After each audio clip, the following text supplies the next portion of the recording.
Секој да се моли во својот храм. Трите најголеми верски заедници одржуваат молитви за мир во Украина на иницијатива на Сдруженијето на украинците во Македонија. Православната и католичката црква, но исламската верска заедница прифатиле во сите населени места на крајот од молитвата да приредат обред во своите храмови низ Македонија.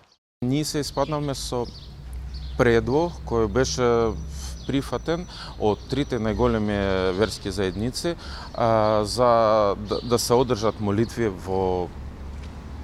на 1 мај, така да кажам, во секој по својата вера да се моли. Председателот на Сдруженијето на украинци Александар Урбановиќ вели, војната ги засегна сите. Лицата од Украина со кои комуницирал го информирале дека во нивната земја нема безбедно место. Според него биле уништувани цели градови и села.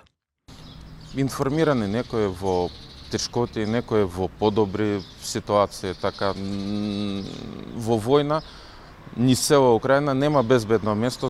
Украинците кои побарале за солниште во Македонија се околу 600, а се сместени во семејства или кај блиските пријатели. Тие сведочеле дека нивните домови во Украина се целосно уништени, бидејќи според председателот на Сдруженијето на украинците во неговата татковина се гранатира со ракети кои имаат дострел до 2000 километри.